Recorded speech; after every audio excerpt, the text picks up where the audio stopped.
Hey guys, Jeremiah here with the Live Sound program at South Plains College, and today we're going to show you a cool little hack you can do on your Midas Pro 2.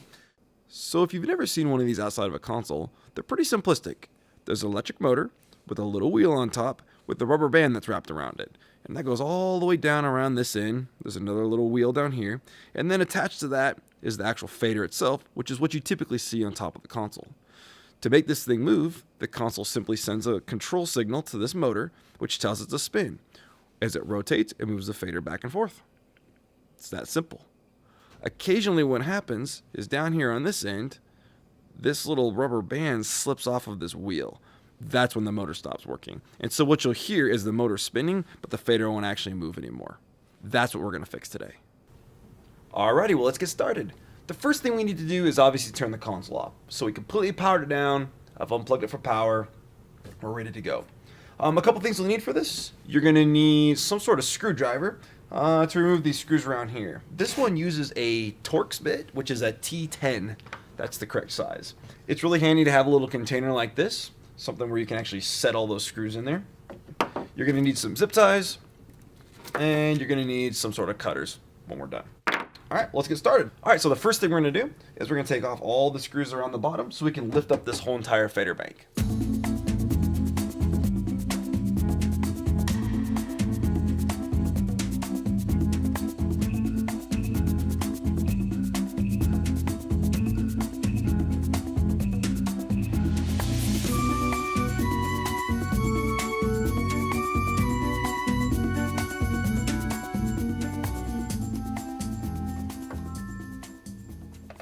Alrighty, now we've taken all those screws off. The next thing we need to do is lift up this fader bank so we can look at the inside.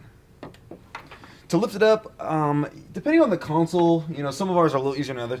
You just gotta kind of get your finger under the edge here. Sometimes a small screwdriver can help, but just kind of get your finger under here and lift on this end, and the whole thing will just lift up like that. And there we go. So as you can see, once you lift it up, here's the bottom of all the faders. Just like the one I showed you earlier, these are just screwed into the bottom here. So to fix them, we're going to have to unplug this connector, unscrew the fader itself, and then the whole thing's going to pop off the bottom. At that point, we can make our repairs, reattach it, move on to the next one. To remove the faders is pretty simple. All we have to do is remove this screw here, and this screw here, pop off the top, and then the whole thing will slide out the bottom.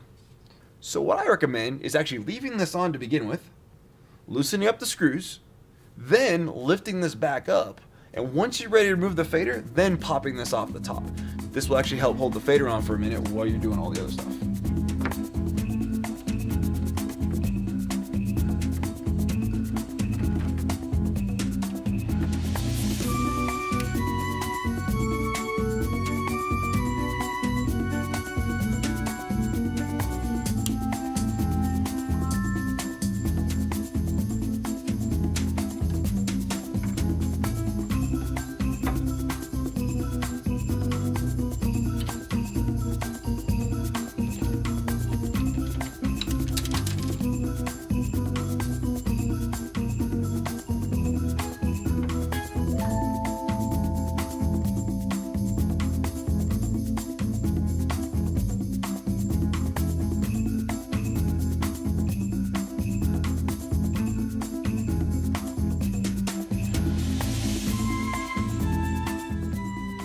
Okay, so now I have my first bank of 8 all undone. The screws are removed. I'm ready to pull the faders out the bottom.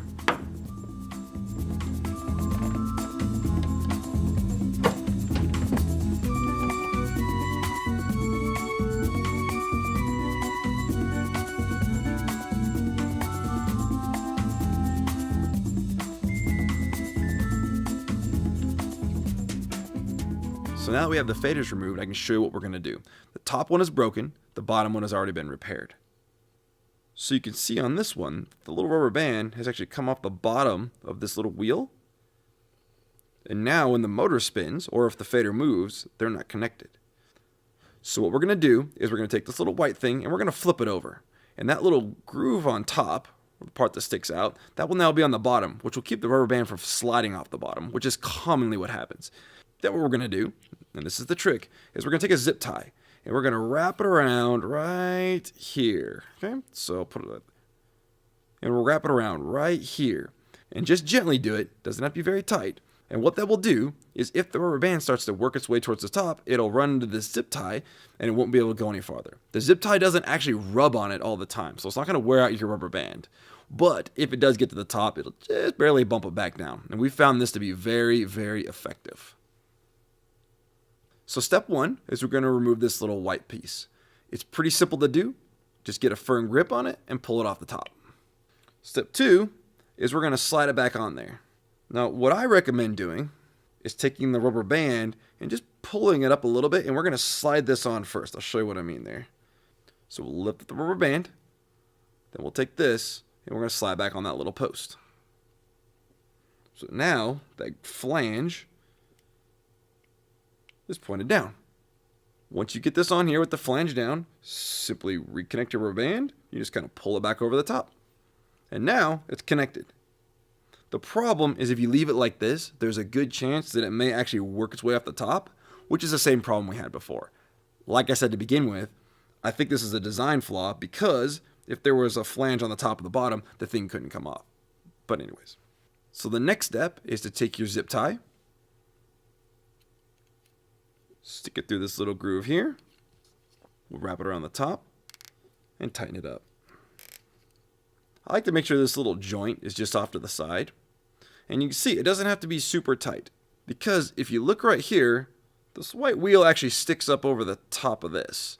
So as long as this is on there just enough, that way if the rubber band works its way up, it'll bump into this before it comes off the top of the wheel. Now that we've finished that, we're going to cut off the excess zip tie. And we're good to go.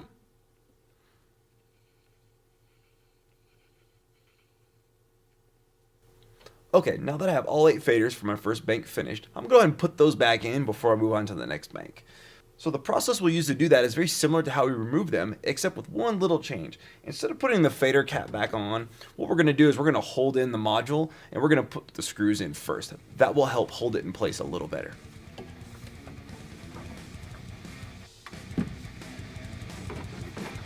So we'll grab our first fader module. Now while you're holding up the work surface, grab a couple screws, put those in.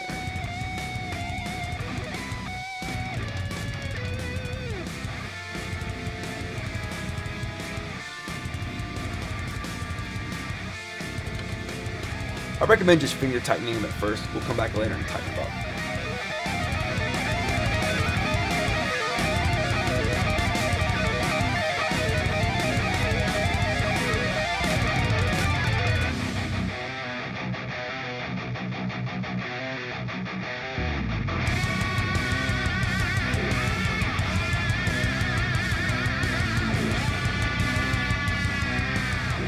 Alrighty guys, so now we've got all of the faders fixed, they're mounted back in the console, we've powered it up, and now it's really important that we test it.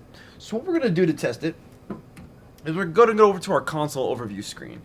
And what we want to do is two things. One, we want to make sure the faders actually move, but more importantly, we also want to make sure they move on the right channel. If you get any of those cables crossed, the console will think that these faders are actually controlling different channels. So we're going to go to the channel overview screen here. We're going to go up here, and we're going to grab channel 1 fader, and we're going to push it up, and you should see channel 1 move. Do channel 2, channel 3, channel 4, channel 5, etc. And we'll just keep going through the console.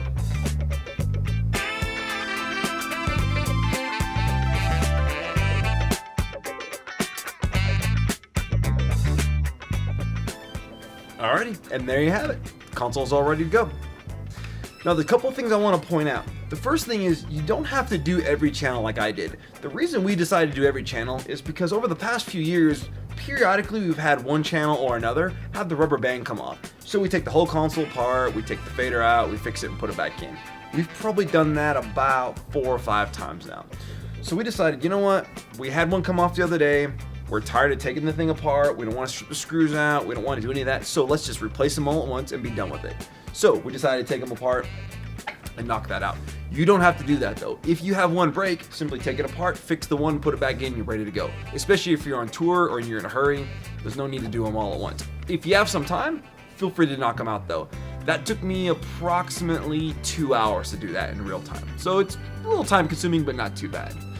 The other thing is, obviously, do this at your own risk. You're taking your console apart. If you damage it on the inside, you're probably gonna void the warranty at that point. So do this at your own risk. I don't think it's a hard thing to do. I think everyone's capable of it, but we're not taking any liability if you decide to do this and damage your console somehow. The last thing is, you don't necessarily have to put that little zip tie on there, but what we found in the past is when we flip that little white thing over, if you don't put the zip tie on, occasionally those ones will work themselves off the top. So take that for what it's worth. It's your console. We hope this video was really helpful and informative, and if you want to learn more about this, come to South Plains College. We'll be happy to show you.